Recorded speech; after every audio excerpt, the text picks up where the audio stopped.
Good morning. Welcome to the Ann Springs Close Greenway Virtual Speaker Series. I am Elizabeth Bowers. I'm here this morning with a few special guests to talk about falconry, and I'm going to turn it over to our experts. All right. Hi guys, I'm Sarah. I work here at the Greenway.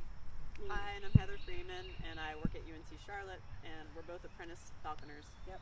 Our sponsor is standing here in the background, observing us to make sure we do everything right. So Darren is our sponsor here as well. Yep. But yeah, you want to kick us off, Heather? Sure. So I guess the first thing to answer is, what exactly is falconry? Falconry is the practice of hunting wild game with the aid of a bird of prey. Most falconers would also say that this is both the sport and the art of falconry. It's about 3,000 years old as far as we know. It's likely older than that because a lot of the equipment, like the leather hoods and leather jesses, will biodegrade very quickly and don't preserve well.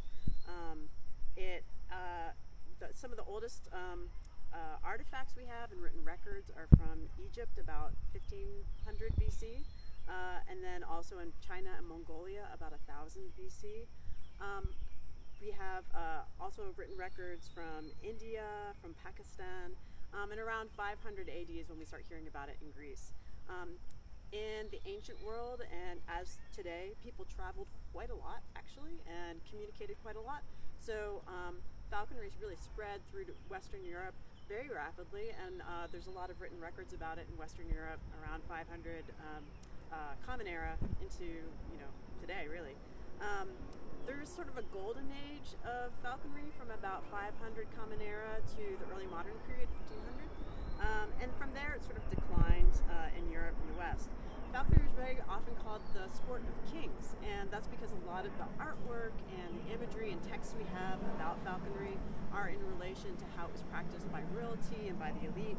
So we know in Mongolia, for instance, where it's very ancient, Attila the Hun and his grandson Kublai Khan both practiced falconry, but we also know that Pope Leo X, William the Conqueror, practiced falconry, and this was also a sport practiced by women. So we know that Mary Queen of Scots and Empress Catherine of Russia both practiced falconry.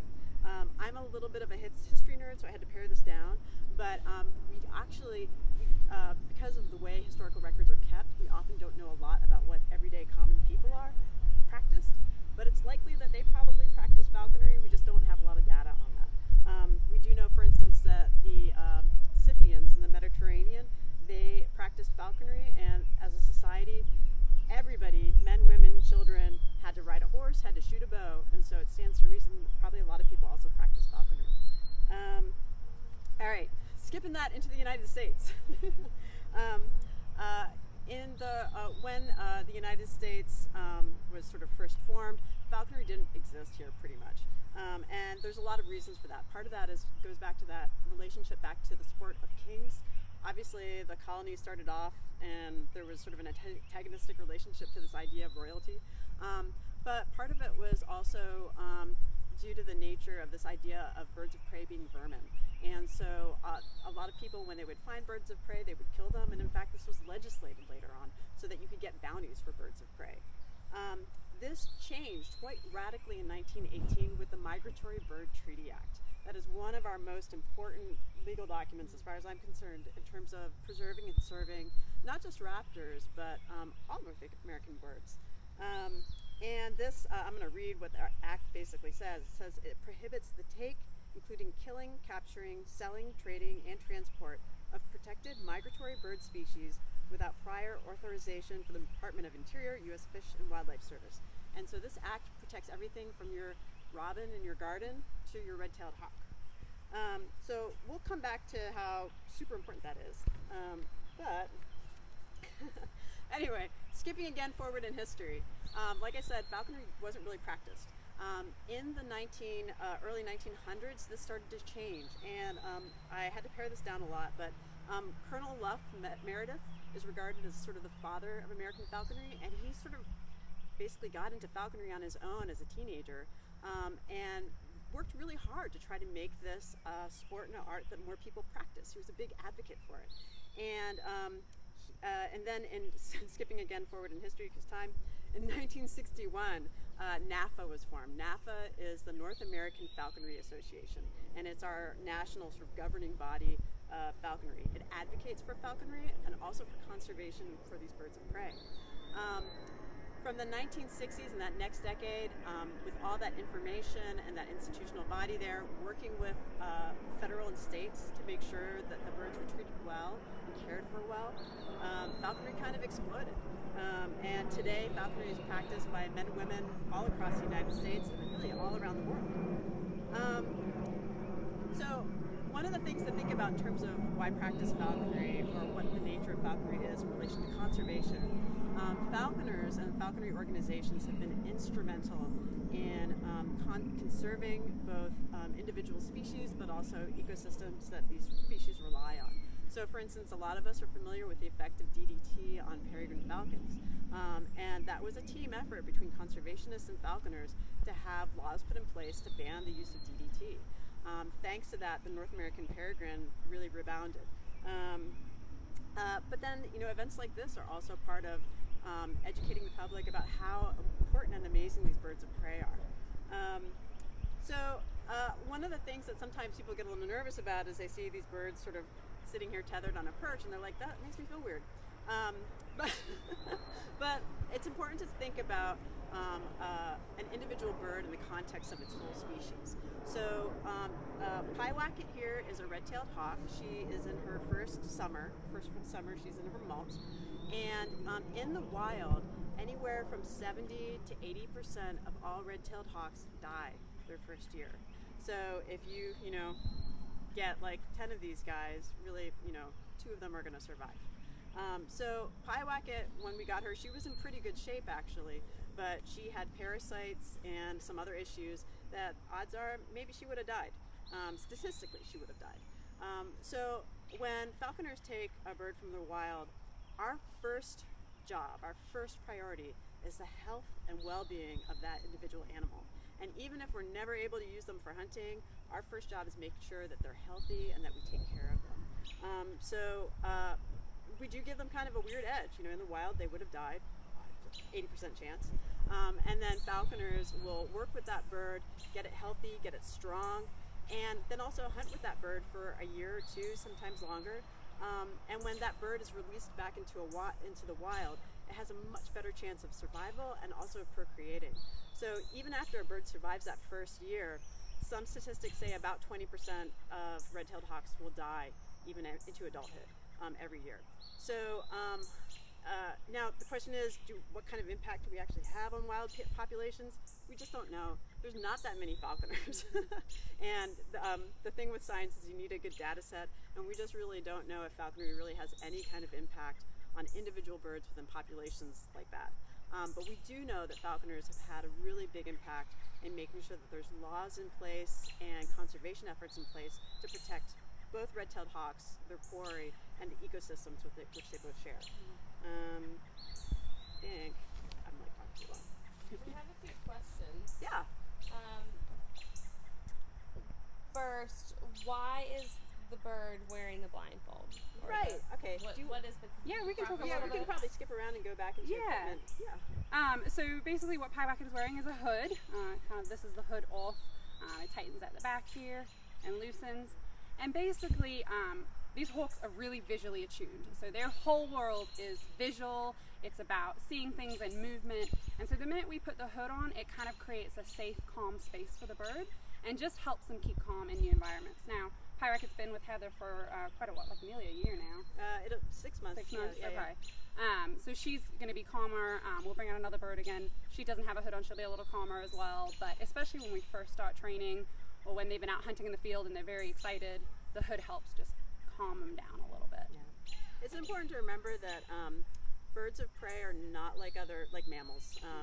The way they relate to the world is very different, and like Sarah was saying, that visual stimulation is like everything to them. Owls are different. Hearing is a big part of their world. But with a hawk, when you put this hood on them, they think it's nighttime, and so she probably doesn't have a foot up right now because we're talking a lot right over her. But if she were just here on her own, she'd probably put up a foot and kind of take a nap, basically. So Yeah. Why such a high death rate in year one? Oh yes, thank you. That I did want to get into that. Yes, there's lots of reasons for that, and that's a great question. Part of it is just natural selection in action. So, for instance, especially young red-tailed hawks are often taken by great horned owls. It's just one of those facts of life. As I mentioned before, when you find birds in the wild, a lot of times they have parasites, they have mites, they might have diseases. Sometimes they can shake that off. Sometimes those diseases kill them, or they make them so weak that they can't effectively hunt, and then they starve to death. But there are human-made impacts upon that. So I mentioned DDT earlier, but lead shot, pesticides. Well, for some birds, insecticides can also cause really severe medical issues that can kill them. And then things as ordinary as power lines and windows can have lethal effects on birds when they come into contact with it. So there's a myriad of dangers to a bird of prey in the wild, and that's kind of why. Yeah, and I would add a myriad of dangers, as well as just trying to learn how to be a bird of prey, learn how to hunt and some of that. It's a lot to face in your first year of life. Yeah. Do you want to get into the... Yeah, we want to go into falcons. Yeah, here I'll let you do that, and then we'll jump back. So there are kind of two main groups of birds we think about. Well, a couple of main groups of birds, but the first one we're going to talk about is falcons. So falcons, when you think of the sport of kings, you're probably traditionally thinking of falcons. So falcons are characterized by very long, pointy wings, a very narrow tail. Their feet look very different than pyewacket's feet. Pyewacket has nice, big, thick feet. A falcon is going to have very long, skinny toes.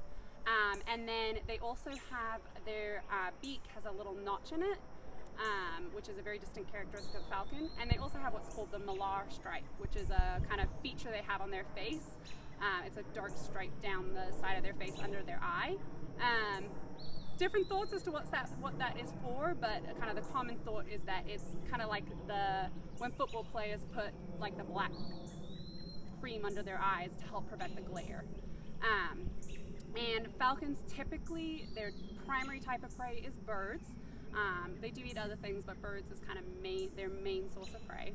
And I think when a lot of people think of falcons, they think of the traditional stoop, the big dive that a falcon does. So falcons hunt by soaring in the sky, which when it's done in falconry is called waiting on. So they soar while looking for prey, and they dive, folding their wings back, and go into what we call a stoop. And they come and they'll hit typically their prey, their bird, in the air, and that impact alone is what will kill the prey. And the peregrine falcon, which I think is probably the falcon most people are familiar with, is the fastest animal in the world and stoops at about 180 miles an hour, which is unbelievable when you think about it. So it's very, very impressive, and they have lots of adaptations to help with that stoop, including nostrils that help let them breathe properly while stooping at such a speed. They have a second eyelid, the nictitating membrane, which helps protect their eyes in a stoop. And we have a couple of different falcons in America, in the US. You might not see them in an area like this where we have lots of wood. This kind of habitat is more for red tails and red shoulders, things like that. But the falcons we have from smallest to largest, we have the American kestrel. You'll often see these guys in fields, and it'll look like they're hovering a little bit, and they're able to stay in one place and hover while looking for things in fields. The other interesting thing about the kestrel is that they are sexually dimorphic, which is very unusual in raptors. It means the male and the female look different. That's pretty unusual, so that's kind of cool to know. Then we have the merlin, who's a little bit bigger than the kestrel, but they're easy to mistake in the wild. And then we have the aplomado, the peregrine falcon, and then our largest falcon, the gyrfalcon. So we have a couple of different kinds. It's very different training in having a falcon than it is a hawk, but they're typically referred to as the long wings by the falconry community. Can you talk about? Yeah, and then we have another category which falconers call are short wings and broad wings. So pyewacket here is a red-tailed hawk. Hopefully I mentioned that earlier. And she's a broad wing, and she's a species that basically they breed as far north as Canada and keep going south basically. So they migrate also from Canada you do find them around here, and then in the fall and the spring, you'll see lots more coming through as they're on their migration. Probably one of the most common broadwings that you're going to find around here in the Piedmont is the red-shouldered hawk. You find them a lot around creeks and stuff because they eat things like frogs and crayfish and salamanders and snakes, little mice. Although I saw one chasing a squirrel. I did. I'm not even kidding. And then in North America, we also have the ferruginous hawk, which is our largest hawk, and is sort of kind of halfway between piewacket and an eagle. And then in falconry, you also use Harris hawks. I don't know if you want to. Yeah, we can.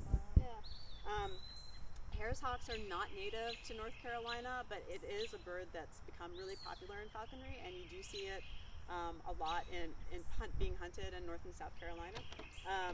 The Harris hawk is from the Southwest, and they're kind of amazing animals because they're kind of dog-like. So most raptors are very solitary. They're not social animals, and we'll get into why that's important when we talk about training, because it does change how you train them. You can't train them like a dog. Harris hawks are a little bit different. They're still raptors, they're still birds of prey, but they're social in a way that other raptors aren't. So often in the Southwest, if you're lucky, you might see a set of Harris hawks standing on like a cactus or a sign, and then one will stand on the back of the other, and they'll hunt in teams and in packs. And so falconers have had really good luck hunting what's called a cast of Harris hawks, where you have more than one Harris hawk. You couldn't do that with a red-tailed hawk. That would be very dangerous to birds. So, oh, right, and then you have shortwings, who are the accipiters. So accipiters are birds who are probably all over the place here, which is why I'm keeping a firm eye on piewacket also. Accipiters hunt in forests. They have very short, round wings and long tails. So they're superb at maneuvering in trees. And they're probably around here, and we're just not seeing them. So they're one of our more common birds, actually. We have goshawks, which are our largest accipiter, and there's a wonderful book called H is for Hawk, if you ever want to read about goshawks. And then you also have Cooper's hawks and sharpshins. Sharpshins are one of our smallest birds of prey in North America, kestrel being even smaller. But Cooper's hawks are superb bird hunting hawks. That's what they hunt primarily for other birds. So they have very long, thin feet. And so when you're at falconry events and there's forests like this, you make sure that you keep an eye on your hawk, because they will take other birds away. Let's see. I want to talk about tests. Yeah, and we should probably just touch on real quick. Yeah. Of course, there are owls, which I'm sure everybody's familiar with. Owls, they're very common in this area. They don't typically make good traditional falconry birds. They don't have a crop, which the kind of traditional crop that some of our hawks and stuff have, which is what we utilize to help train hawks. We'll talk about that a little later. I'm sorry, I know. But yes, we do have a couple of different owls. The most common ones you're going to see around here are the barred owl, the great horned owl, and the screech owl. The great horned owl being the largest, and the screech owl being the smallest. So, okay. Maybe we should save the test for stuff for last and go into practice. Yeah. Can we do that? Yeah, let's do that. We have a couple more questions. Oh, yeah. Oh, yeah. Do they live in the city? Yes. And can they be a pet? No. No. Good. Those are two excellent questions, whoever asked those. Maybe we Yes. should talk about the test first. Yeah. Yeah, they are definitely not pets. So piewacket is my hunting partner, and next summer I will release her back into the wild, and she will forget me almost instantly. In fact, she's heavy enough right now, and there's other conditioning things happening right now where she probably would fly off and just never come back. They're not social animals, so they don't form a bond with you. That's really hard for us as humans because we're so very social. So it's human nature to try to project that onto that. So a lot of falconers will say, like, I love my bird and I know my bird loves me because I'm a walking refrigerator. But you know, they don't have that sort of psychology that humans do. So they're not pets, they're not good pets. And actually there's, we were going to talk about that in a minute, but I remember I mentioned that Migratory Bird Treaty Act. So there are both federal and state laws in place that protect these animals from being treated like pets. So in order to become a falconer, there's quite a complex set of processes you have to go through to even begin to handle a bird of prey. Let's see. My sponsor's like, and then I'm like, okay. So, how do you become a falcon? Okay, All right, yeah, let's dive into that. We'll dive into that. Yeah. So we're going to talk about hymen. We'll talk a little bit of what the process is. So there's kind of 3 major steps in just getting your license. It's not even getting a bird or anything like that. These are the 3 first steps just to get your license. You have to have a license to practice falconry. Your first license is going to be an apprentice falconer. You have to be an apprentice for 2 years, and we'll kind of go into that a little more. In South Carolina, the minimum age to start becoming an apprentice is 12. You're an apprentice for 2 years. The next step is a general falconer. You have to be at least 16 to be a general falconer. And I think you have to be a general falconer for 5 years before you become a master falconer, which is like the final layer. So it does take time and it does take practice. But basically, the initial steps, first thing, there's kind of 3 key steps. The first one is taking the test. I'm getting yelled at for using my hands here. The first one is taking a test. The second one is finding a willing sponsor. And the third one is getting your housing and your equipment together. So the test is a 100-question federally approved test. It does vary from state to state. Rumors are some states are harder than others. But the test is 100 questions on raptor health and biology, on laws and regulations, on literature, on training, nutrition. It's very wide-ranging. And you do have to score at least an 80% on that. Kind of the thing we use the most is the California Hawking Club's Apprentice Study Guide. This has all the different kinds of questions you might find. It's a pretty thick book. It's good to spend a lot of time going through this.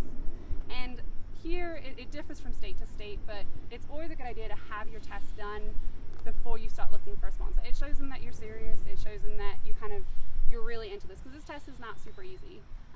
So it's important to know, because being a sponsor is a lot of work, as our sponsor will tell you. So once you pass the test, the next step is going to be to find a sponsor. You can find a sponsor a number of ways. We always recommend going to meets. So guilds hold meets, falconers guilds hold meets. Going along, joining in on a hunt, working with birds of prey, volunteering at places like the Raptor Center. These all show you whether you're ready to commit to this kind of lifestyle. It's a lot of work. It can be financially expensive, things like that. So a sponsor is somebody who's going to guide you through the first 2 years of your apprenticeship. There's loads of literature on falconry. I can see how there's books and books as well. And it's all very helpful, but at the end of the day, each bird is super unique. I can tell you right now, Heather's bird and my bird were wildly different the first few months. And they were both red tails. Yes, they were both red tails, and we had very different experiences. So the sponsor helps guide you through those unique characteristics of each bird, and they really help get you through the whole process, including what your muse should look like, what steps to take, when to take the next step, when you do your first free flight, things like that. But it's hard work to be a sponsor, and so you need somebody who is prepared to kind of commit to that, because it is a 2-year commitment at minimum. I should say. Your sponsor does have to sign off after those 2 years to say that you're ready to move up to the next level. And then the final step is building housing, which we call a muse for your bird of prey, and then also getting all the equipment. Now you do have a muse can look a lot of different ways, but typically it's pretty sheltered.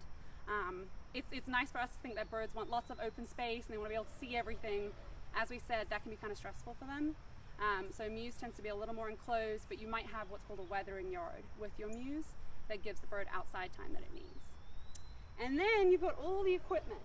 So there's a couple, I'm going to have to pull my notes out here. There's a couple of legal requirements. So right before you get your license, the state will come out and inspect you to make sure you have everything you need. So there's a couple of legal requirements that the state will require. The first thing being the jesses. So like Heather talked about, we have the Almeri style jesses, which are the anklets on Bossy's feet right here. I know. And then the jesses, which can be leather. Traditionally they have been leather, but right now we use It's cord. like a dacron. That lasts a little longer.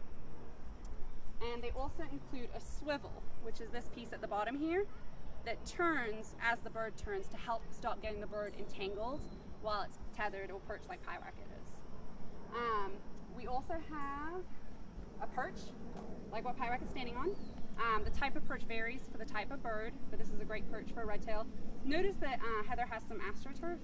That helps create an uneven surface.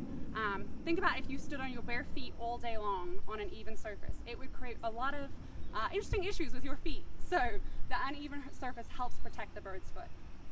And then we have the scale. This is the ultimate training tool. This is the thing you're going to use the most to train your bird. So the scale is incredibly important. So what she just did is called baiting. She's just trying to fly. That you can see, she hops right back up. She's probably watching a squirrel right now. Yeah, something's excited her. A bath pan is a legal requirement, so your bird can drink and bathe as needed. And then, of course, your muse is your other legal requirement. Now, those are the legal requirements, but there are also things you need to practice falconry. A glove being one of them. So these are gauntlets or gloves. This is a pretty crucial piece. It's not a legal requirement, but you definitely want one. And they're a little protected. I don't know if you can see on yours. They've got like an extra layer of protection up here. A lot of times, like these birds are pretty relaxed. Fossey's not holding on super strong, but if they're nervous, they'll really clench up. The business end of a bird of prey is definitely the talons, so that's definitely to be aware of. The hood, which we talked about earlier, and then we also use bells on our birds, and they're just tied. I don't know if you can see on Bossy's here. They're tied to the anklets, and they just help let you know what your bird is doing when you can't see them. When you're flying them free, it lets you hear them going from tree to tree. They're amazingly quiet if there are no bells on them. Along with bells, I was going to say, we also have telemetry, which is ridiculously expensive, but you're really glad you have it when you have it. Yes. And there's different types of telemetry, but basically this usually attaches either to a little mount on the back of the tail, sometimes a little backpack, or with Pyewacket, I just mount it to her cuffs right here. And then you have a receiver which you can tune in to the telemetry. And so imagine a nice gray-brown forest with, usually don't hunt when there's still leaves on the trees for this reason, and then a gray-brown bird, and you can't find her. This is indispensable to finding your bird again. So, sorry, yeah. No, and then I think the last few things are a lure, which we'll talk a little bit about later, a creance, which we use in the early days of flying when we still want the bird attached to us, and then of course food for the bird. You're going to be feeding that bird for the first few months before you fly, well, first few weeks before you fly it. So as you can see, there's a lot. This is before you even get your license, much less your first bird. So there's a big upfront commitment in knowledge, training, things like that. It's very important to know you're committed to this before you get your first bird of prey, because as we discussed, they're not pets, they're working partners. For a lot of us, this is about conservation. It's about being able to be out in the wild with these amazing animals. So it's very important to be committed going in. And that's actually one of the first things, if you're thinking about this, is to visit the websites of the state guilds. So I'm in Charlotte, so the North Carolina Falconry Guild is our guild in the state. We have a brand new website, so there's still some pages that we're populating, but it's a great wealth of information. And as Sarah was saying, going to those meets and attending them, meeting other falconers, and asking them, kindly and politely, do you mind if I come along on one of your hunts? Because you are hunting. That's the thing with falconry. It's not keeping. Going back to that fantastic question, it's not keeping a pet. It is a hunting partner. And I went on a bunch of hunts first before the bird actually caught any game, because I wasn't sure I'd have the stomach for it, because I haven't hunted previously. And then once I knew I could do this, that's when I decided to seriously pursue it. And that meant going on more hunts and talking to more falconers and doing a lot of reading and research before I ever started asking falconers, hey, would you consider sponsoring me? So yeah. Let me jump in. When you take a bird hunting, what does that look like? Where do you go? How do you do that? That's a great question. That is a great question. So where you live determines in large part what your quarry is going to be, and that's going to dictate what birds you can have. So in North Carolina, our big quarry here for falconry are squirrels, and to a lesser extent rabbits in some areas. So especially here in the Piedmont, there's tons of squirrels in these woods right now, I'm sure. And red-tailed hawks they and squirrels are beautifully adapted and evolved together. And it's one of the most, I have so much more respect for squirrels now. I know that sounds silly, but I really mean that.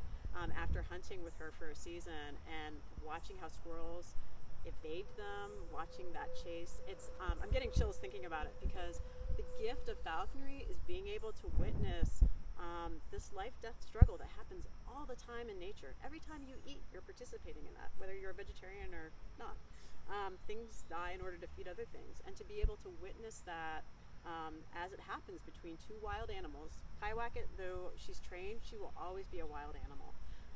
And having that relationship and being able to see that in action, that's what falconry is to me anyway. At any rate, sorry, I got distracted because poetry. So in North Carolina, it's primarily squirrels, and red tails are wonderfully adapted for that, and that's primarily the bird that you would hunt with. Now, Harris hawks, especially female Harris hawks like Bossie, or Bossa Nova, are really well adapted for rabbits and hares. You can hunt them in North Carolina. There's just not quite as many. So if you hunt squirrels, you really want to make sure you have a pretty big female, because squirrels are incredibly dangerous actually to birds of prey. They have incredibly powerful teeth, and if they take off a toe from a bird, that's going to cripple it for life, depending which toe that is. You need to make sure that you're always thinking about the care of that bird, even when you're hunting with it. But that's where casts of Harris hawks also come in handy, because you can have males in that cast, and the female will kind of go in and do the really tough, dangerous work, and the males, they'll work as a team to sort of, get that squirrel where they want it. Let's see, the other bird of prey you can, that sponsors might allow you to work with in your first 2 years are American kestrels. They're very small birds, but you can take starlings with them. Starlings are non-native species, so they're not protected by the Migratory Bird Treaty Act, and they're quite superb at that. But actually, I know a falconer who said one of the funnest things he ever did was just walk through a field and kick up crickets, and the kestrel would just take those. Yeah. I would add, just with the hunting, is that I know, I feel like I see rabbits in my yard all the time, every single day. But just a reminder, you do need permission to hunt on different sets of pieces of land, and it's important to know that just because there's a nice pavement there that you can walk on in your neighborhood does not mean your bird is going to stay there. These birds can range really wide, really quickly, so it's important to have permission and kind of be in an area where you're not going to actively trespass immediately once you start hunting. So just kind of keep that in mind. That's another big requirement of being a falconer is you need a place to hunt your bird, and finding 2,100 acres like this is not always super easy if you live in a suburb or town. Right.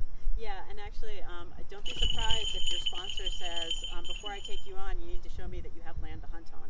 Other falconers will not necessarily share that with you. If you're lucky and they're very kind and you're very kind, that might happen. But yeah, with Pyewacket, that was one of the first things I had to do. And while 5 acres might have a lot of squirrels on it, the hawk doesn't understand boundaries. So the hawk might see a squirrel, in somebody else's yard way over. Your job as a falconer is not that squirrel. You got to call your bird back. Yeah. Question. Yeah. What does the bird do with the prey once they catch a squirrel? Yeah. What do they do with it? In the wild or with us, I guess is the When question. you're hunting. So Does it bring it back? Is it kind of like a dog where they bring it back, or Yeah. I wish it was like a dog where they bring it back. Unfortunately, it is not. Yeah. Basically, when they get it, your goal as a falconer is to be able to calmly walk up to your bird and remove that. It's kind of trade out the squirrel. Let's say they catch a squirrel. You want to trade it out so that you can keep the whole squirrel and give them maybe a little piece of the squirrel or a little tidbit that you had on your person already. You don't want to let them eat that whole squirrel if you want to continue hunting the next couple of days. Once birds get, Heather's been talking about Pyewacket being really high, or once birds get a little high in their weight, we use weight management to train them, then they won't hunt for you anymore. So until they're back down to a weight where they feel like it's time to feed again. On a practical level, birds of prey really can't carry that much. So sometimes you'll see these weird videos where they're like, the bird took the baby or the dog or whatever. They really can't do that. The percentage of their own body weight that they can carry is very, very small. So, you can imagine how big even a small squirrel is. Pyewacket wouldn't really be able to fly off with that. Maybe if it's really small she could, but especially like a big male squirrel, when a red tail catches a squirrel, a lot of times they'll sort of hit the ground with that squirrel and then start eating on the ground right away. So then, as Sarah was saying, your job as a falconer is to come up and calmly kind of do a bait and switch. So you're rewarding the hawk for doing what it wants to do naturally anyway.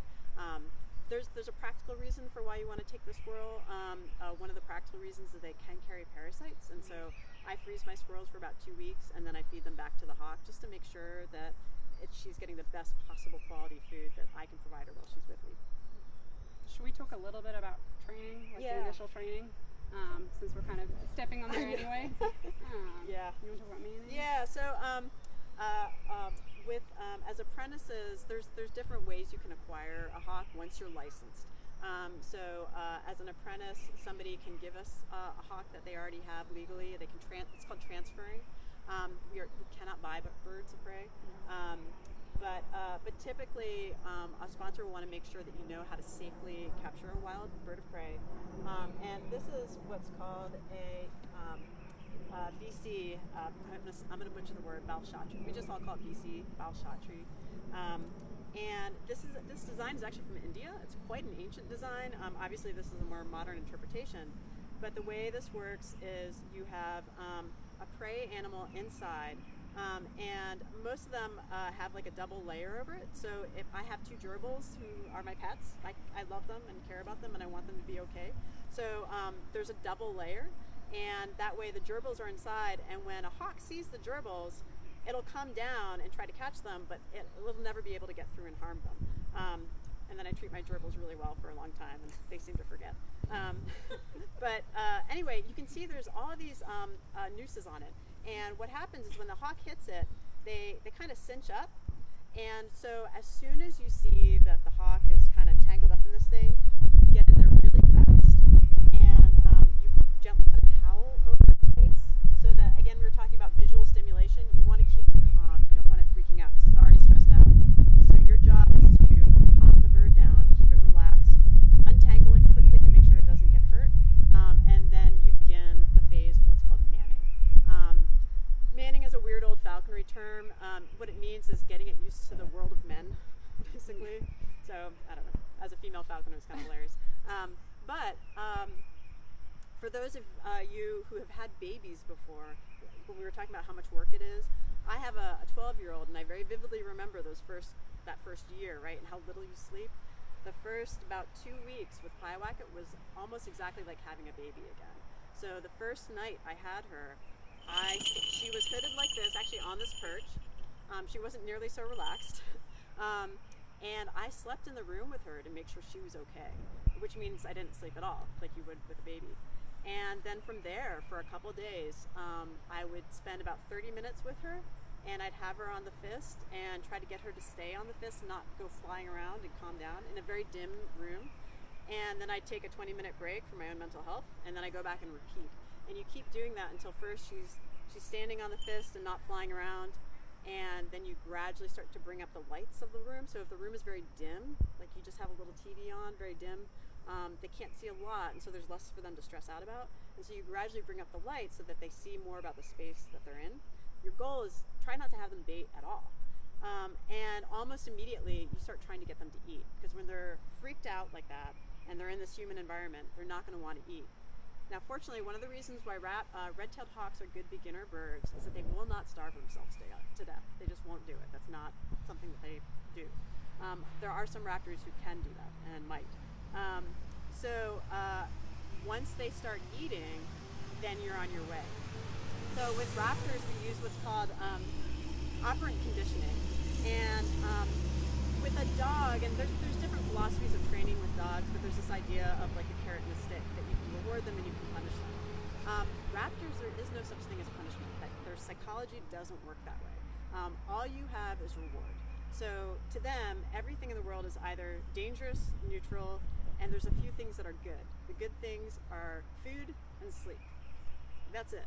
So those are your 2 working tools. When it first sees you, it thinks you're going to eat it. So you are inherently just bad. And so your goal in manning in those first couple days is to convince it that you're not bad, you're just neutral. I will always only ever be neutral to Pyewacket. Food is good.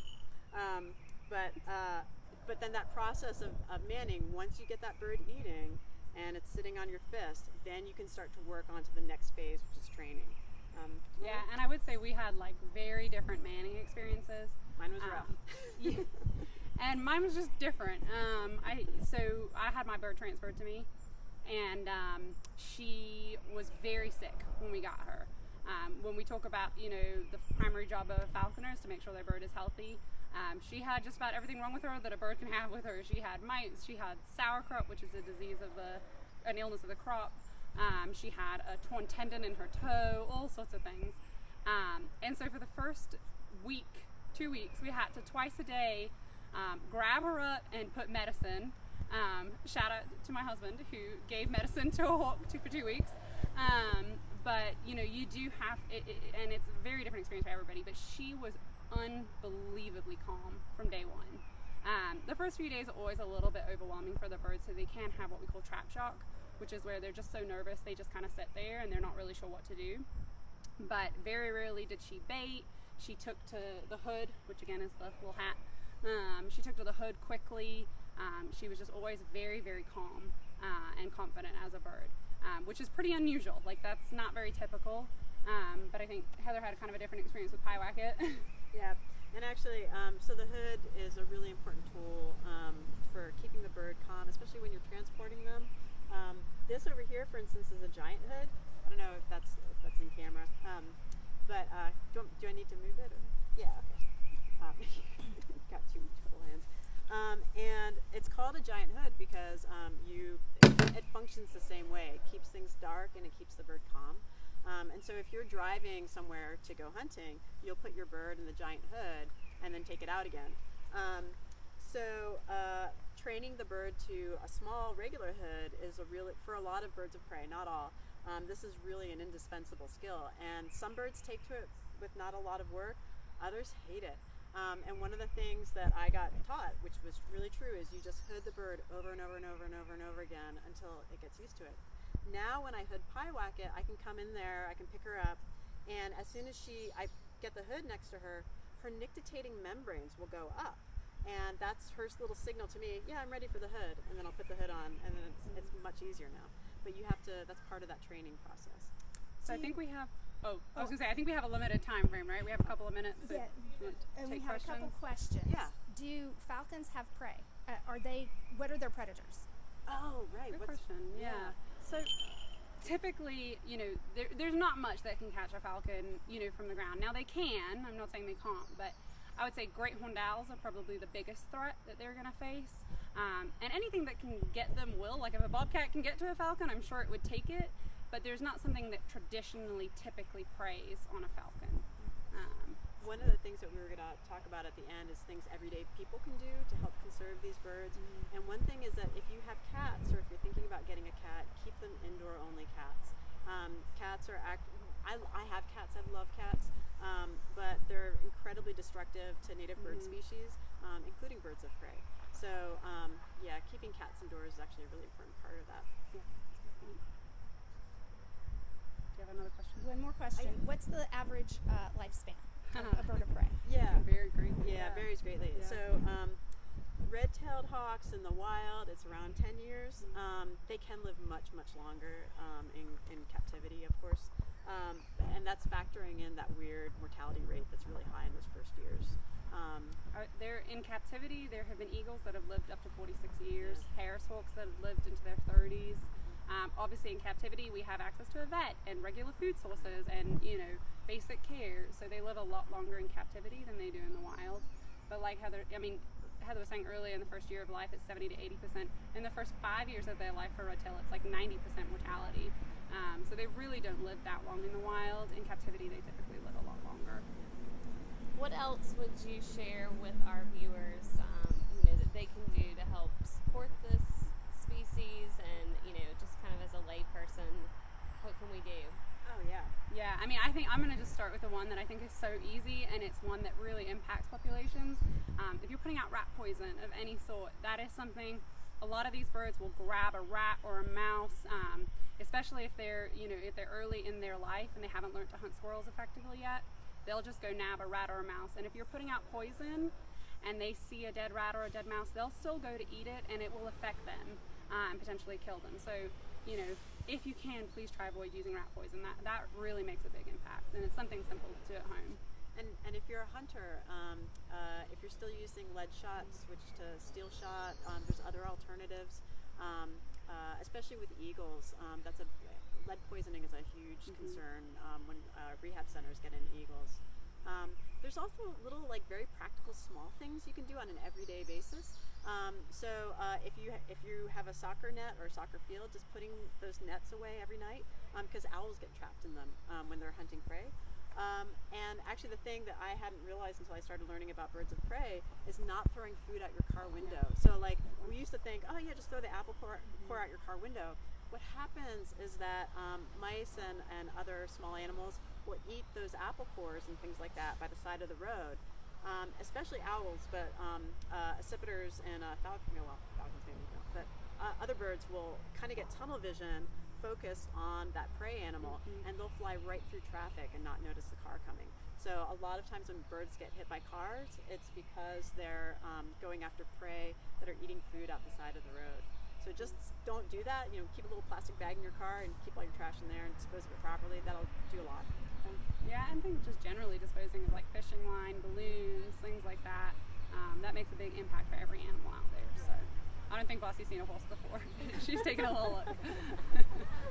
Well, thank you both so much. This has been fascinating, and